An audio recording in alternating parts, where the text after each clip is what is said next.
ધોરણ 6 પ્રકરણ 11 ભૂમિ સ્વરૂપો. પૃથ્વીના પોપડાની અંદર સમયાંતરે હલનચલન થતું હોય છે. તે જમીનના સ્વરૂપો રચે છે અને બદલે છે. આવો અનુભવ પણ આપણને ભૂકંપના આંચકાઓ દ્વારા તો ક્યાંક જ્વાળામુખી કે સુનામી જેવી ઘટનાઓ દ્વારા થાય છે. આ હલનચલનથી ક્યાંક પર્વત, ઉચ્ચ પ્રદેશ અને ફાટ ખીણની રચના થાય છે.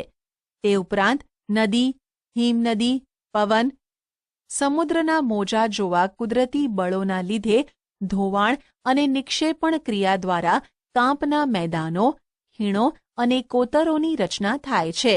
પૃથ્વી સપાટીનો અમુક ભાગ ચોક્કસ ઊંચાઈ, ઢોળાવ અને આકાર પ્રાપ્ત કરે ત્યારે તેને ભૂમિ સ્વરૂપ કહેવામાં આવે છે.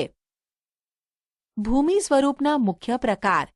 પ્રદેશની ઊંચાઈ પ્રમાણે જમીન ભાગોને પર્વત, ઉચ્ચ પ્રદેશ, મેદાન વગેરે નામથી ઓળખવામાં આવે છે. 1. પર્વત, માઉન્ટેન. સમુદ્ર સપાટીથી લગભગ 900 મીટરથી વધુ ઊંચાઈ ધરાવતા તેમજ ઓછા કે તીવ્ર ઢોળાવ અને સાંકડા શિખરો ધરાવતા વિસ્તારને પર્વત કહે છે.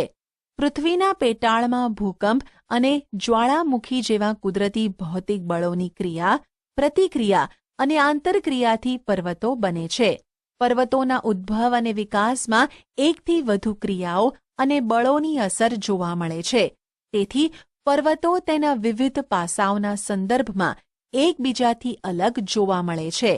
પૃથ્વી સપાટીના આશરે 26% વિસ્તારમાં પર્વતો આવેલા છે. પર્વતોનું વર્ગીકરણ. નિર્માણ ક્રિયાના આધારે પર્વતોને 4 વિભાગમાં વહેંચવામાં આવે છે. 1. ગેડ પર્વત. 2. ખંડ પર્વત. 3. જ્વાળામુખી પર્વત. 4. અવશિષ્ટ પર્વત. 1. ગેડ પર્વત, ફોલ્ડ માઉન્ટેન.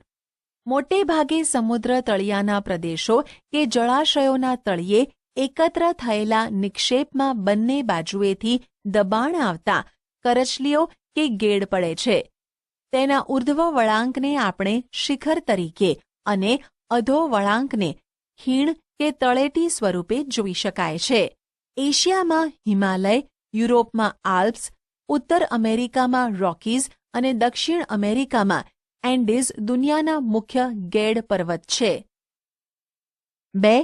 ખંડ પર્વત, બ્લોક માઉન્ટેન.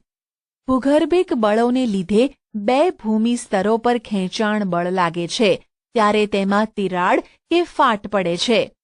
આથી આજુબાજુનો ભાગ બેસી જાય, વચ્ચેનો ભાગ સ્થિર રહે તો તે ખંડ પર્વત અને નીચે બેસી જતા ભાગમાં ફાટ ખીણ રચાય છે. જર્મનીનો હોર્સ્ટ પર્વત તેનું શ્રેષ્ઠ ઉદાહરણ હોવાથી આવા પર્વતને હોર્સ્ટ પર્વત પણ કહેવામાં આવે છે. ભારતમાં આવેલા નીલગિરી, સાતપુડા, વિંધ્યાચલ પર્વત ખંડ પર્વતના ઉદાહરણો છે. 3. જ્વાળામુખી પર્વત, વોલ્કેનિક માઉન્ટેન. જ્વાળામુખી ફાટતા પ્રસ્ફોટનથી બહાર ફેંકાતા પદાર્થો શંકુ આકારે જમા થતાં તે જ્વાળામુખી પર્વત બને છે. ઇટાલીનો વિસુવિયસ, ઇક્વિડોરનો કોટોપ્સી, જાપાનનો ફ્યુજીયામા અને ભારતનો બેરન, અંદમાન, પાવાગઢ અને ગિરનાર જ્વાળામુખી પર્વતના ઉદાહરણો છે. 4. અવશિષ્ટ પર્વત, રેસિડ્યુઅલ માઉન્ટેન. ઘસારાના કુદરતી બળો સામે ટકી રહેતા શેષ ભાગોમાંથી અવશિષ્ટ પર્વત બને છે. હજારો વર્ષથી પોચા ખડકો ઘસાઈને વહી જાય છે તથા નક્કર ખડકમાંથી બનેલ ભૂમિભાગ ઊંચા ભૂમિખંડ તરીકે ટકી રહે છે. તેને જ અવશિષ્ટ પર્વત કહે છે.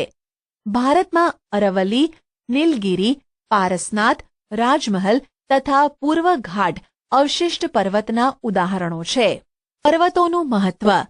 પર્વતો દેશ કે પ્રદેશની સીમા સરહદ અને કુદરતી દિવાલ સમાન છે અને ઠંડા પવનથી રક્ષણ કરે છે. તો ભેજવાળા પવનો રોકીને વધારે વરસાદ આપે છે. પર્વતો નદીઓના ઉદ્ગમ સ્થાન છે. તેમાંથી નીકળતી નદીઓ દ્વારા ફળદ્રુપ મેદાનોનું નિર્માણ થાય છે. વધુ વરસાદવાળા ઊંચા હિમછાદિત પ્રદેશમાંથી બારેમાસ વહેતી નદીઓ જળ ભંડારનું કામ કરે છે. જળ વિદ્યુત ઉત્પન્ન કરવા માટે તે જરૂરી છે. ઉપરાંત પર્વતો જંગલ સંપત્તિ, ખનિજ સંપત્તિ અને પ્રાણી સંપત્તિના ભંડાર છે. પ્રવાસન ઉદ્યોગ, ચલચિત્ર ઉદ્યોગ તથા પર્વતારોહકો માટે પર્વતો આશીર્વાદરૂપ છે. વિશ્વની કુલ વસ્તીના 10મા ભાગની વસ્તી માટે રહેઠાણનું સ્થાન છે. તેનું શ્રેષ્ઠ ઉદાહરણ છે મેક્સિકો અને બગોટા. ઉચ્ચ પ્રદેશ, પ્લાટુ. સમુદ્ર સપાટીથી આશરે 180 મીટરથી વધુ ઊંચાઈ ધરાવતા તથા ટોચ ઉપરથી પ્રમાણમાં પહોળા અને સપાટ ભૂમિ ભાગને ઉચ્ચ પ્રદેશ કહેવામાં આવે છે. પૃથ્વી સપાટીનો 18% ભાગ ઉચ્ચ પ્રદેશો રોકે છે. ઉચ્ચ પ્રદેશોનું વર્ગીકરણ. ભૌગોલિક સ્થાન અને સંરચનાના આધારે ઉચ્ચ પ્રદેશોને 3 ભાગમાં વહેંચી શકાય છે. 1. આંતરપર્વતીય ઉચ્ચ પ્રદેશ. 2. પર્વત પ્રાંતીય ઉચ્ચ પ્રદેશ. 3. ખંડીય ઉચ્ચ પ્રદેશ. 1. આંતરપર્વતીય ઉચ્ચ પ્રદેશ, ઇન્ટરમોન્ટેન પ્લેટો. ચારે બાજુથી ઊંચી પર્વતમાળાઓથી પૂર્ણ રીતે કે આંશિક રીતે ઘેરાયેલ ભૂમિ ભાગને આંતરપર્વતીય ઉચ્ચ પ્રદેશ કહેવામાં આવે છે. તિબેટનો ઉચ્ચ પ્રદેશ અને મોંગોલિયાનો ઉચ્ચ પ્રદેશ જેના ઉદાહરણો છે. 2. પર્વત પ્રાંતીય ઉચ્ચ પ્રદેશ, પિડમોન્ટ પ્લેટો. પર્વતોની તળેટીમાં એક તરફ સીધો ઢોળાવ ધરાવતા પ્રદેશને પર્વત પ્રાંતીય ઉચ્ચ પ્રદેશ કહેવામાં આવે છે. પેન્ટાગોનિયા, દક્ષિણ અમેરિકા, પિડમોન્ટ, યુએસ, ભારતમાં માળવાનો ઉચ્ચ પ્રદેશ જેનું શ્રેષ્ઠ ઉદાહરણ છે. 3. ખંડીય ઉચ્ચ પ્રદેશ, કોન્ટિનેન્ટલ પ્લેટો. ભૂગર્ભિક હલનચલનથી ઉચકાયેલા ભૂમિ ભાગને કે મોટા ભૂમિ ભાગ પર લાવાના સ્તરો ખૂબ ઊંચાઈ સુધી ઠરવાથી ખંડીય ઉચ્ચ પ્રદેશનું નિર્માણ થાય છે. ભારતમાં મહારાષ્ટ્રનો લાવાનો ઉચ્ચ પ્રદેશ, બ્રાઝિલનો ઉચ્ચ પ્રદેશ, અરબસ્તાનનો ઉચ્ચ પ્રદેશ, સ્પેન, ગ્રીનલેન્ડ, એન્ટાર્કટિકાનો અરબસ્તાનનો ઉચ્ચ પ્રદેશ જેના ઉદાહરણો છે. ઉચ્ચ પ્રદેશનું મહત્વ. ઉચ્ચ પ્રદેશની લાવાની ફળદ્રુપ જમીન હોય તો કપાસની ખેતી માટે અનુકૂળ બને છે. પ્રાચીન નક્કર ખડકના ઉચ્ચ પ્રદેશમાંથી લોખંડ, મેંગનીઝ, સોનું જેવી કિંમતી ખનિજો મળે છે. જેમ કે ભારતનો છોટા નાગપુરનો ઉચ્ચ પ્રદેશ. આ જ ઉચ્ચ પ્રદેશમાં ઢોળાવો પશુપાલન માટે ખૂબ જ મહત્વના છે. પ્રવાસન અને ફિલ્મ શૂટિંગ માટે ઉપયોગી છે. જાણવા જેવું. ગુજરાતના સૌરાષ્ટ્ર કલ્પની લગભગ મધ્યમાં ઉચ્ચ પ્રદેશની રચના થયેલી છે. મેદાન. સમુદ્ર સપાટીથી 180 મીટરથી ઓછી ઊંચાઈએ આવેલા સમતલ કે સપાટ ભૂમિ ભાગને મેદાન તરીકે ઓળખવામાં આવે છે. તે પૃથ્વી સપાટીના લગભગ 55% ભાગ પર ફેલાયેલ છે. દુનિયાના મોટા ભાગના મેદાન નદીઓ દ્વારા ઠલવાયેલ માટીમાંથી નિર્માણ પામ્યા છે. નદીઓ સિવાય કેટલાક મેદાનોનું નિર્માણ પવન, જ્વાળામુખી અને હિમ નદીઓ દ્વારા પણ થાય છે. મેદાનોનું વર્ગીકરણ. નિર્માણના આધારે મેદાનોનું વર્ગીકરણ આ પ્રમાણે કરી શકાય. 1. કિનારાના મેદાન, સંરચનાત્મક મેદાન. 2. ઘસારણના મેદાન. 3. નિક્ષેપણના મેદાન. 1. કિનારાના મેદાન, કોસ્ટલ પ્લેન ઓર કન્સ્ટ્રક્ટિવ પ્લેન. આ મેદાનોનું નિર્માણ મુખ્યત્વે સમુદ્ર કિનારા એટલે કે પૃથ્વીની ભૂગર્ભિક હિલચાલને કારણે સમુદ્ર કિનારા નજીકનો ખંડીય છાજલીનો ભૂમિ ભાગ ઊંચકાય ત્યારે બનતા મેદાનને સંરચનાત્મક મેદાન કહે છે. આવા મેદાન મોટે ભાગે ભૂમિખંડના કિનારે જોવા મળે છે. મેક્સિકોના અખાતના કિનારે ફેલાયેલ સંયુક્ત રાજ્ય અમેરિકાના દક્ષિણ પૂર્વે આવેલ મેદાન તેનું ઉદાહરણ છે. જમીનના તળિયા ઘસાવાના કારણે પણ આવા મેદાનનું નિર્માણ થાય છે. ઓસ્ટ્રેલિયાનું મધ્યનું મેદાન આ પ્રકારે નિર્માણ પામ્યું છે. 2. ઘસારણના મેદાન, ઇરોઝનલ પ્લેન.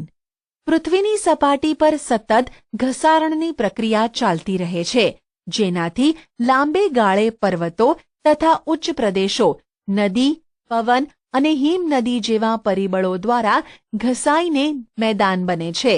આવા મેદાન સંપૂર્ણપણે સપાટ બનતા નથી. નક્કર ખડકોની ટેકરીઓ વચ્ચે વચ્ચે જોવા મળે છે. ઉત્તર કેનેડા અને પશ્ચિમ સાઇબિરિયાના મેદાન ઘસારણથી નિર્માણ પામ્યા છે. ઘસારણ દ્વારા બનેલ મેદાનોને પેની પ્લેન પણ કહે છે. 3. નિક્ષેપણના મેદાન ડિપોઝિશનલ પ્લેન. નદી, હિમનદી, પવન વગેરે પરિબળો દ્વારા પથરાયેલ કાંપના નિક્ષેપણથી સરોવર કે સમુદ્ર જેવા કોતરો ભરાવાથી આવા મેદાનનું નિર્માણ થાય છે. તેથી તેને નદીકૃત કે કાંપના મેદાન પણ કહેવામાં આવે છે. ભારતમાં ગંગા યમુનાના મેદાન, ઉત્તર ચીનમાં હવાંગહોનું મેદાન, ઇટાલીમાં પો નદી દ્વારા બનેલ લોમ્બાર્ડીનું મેદાન કાંપના મેદાનના વિશિષ્ટ દ્રષ્ટાંત છે. જ્યારે મેદાનોનું નિર્માણ સરોવરમાં કાંપના નિક્ષેપણથી થાય છે ત્યારે તેને સરોવરના મેદાન કહે છે. કાશ્મીરની ખીણો ભારતમાં સરોવરના મેદાનનું ઉદાહરણ છે. મેદાનોનું મહત્વ. માનવ વસાહતો અને વ્યાપાર વાણિજ્યના સ્થાનો ફળદ્રુપ મેદાનોમાં સ્થપાય છે. સપાટ મેદાન સડક માર્ગ અને રેલમાર્ગ માટે ઉપયોગી પુરવાર થયા છે. ગીચ વસ્તી ધરાવતા શહેરો મેદાનોમાં આવેલા છે. ફળદ્રુપ જમીન ખેત ઉત્પાદન માટે વધુ ઉપયોગી છે. ખેત પેદાશો ઉદ્યોગો માટે કાચો માલ પૂરો પાડે છે. ઉપસાગર. 2. સામાન્ય રીતે મહાસાગરના જળભાગનો આંશિક ભાગ એટલે ઉપસાગર, જે જમીન ફરતે ખુલ્લા વિશાળ સરોવર જેવો આકાર ધારણ કરે છે. ઉપસાગરો વિશાળ અને નાના કદના હોઈ શકે છે. ભારતમાં બંગાળનો ઉપસાગર તેનું શ્રેષ્ઠ ઉદાહરણ છે. અખાત, ગલ્ફ.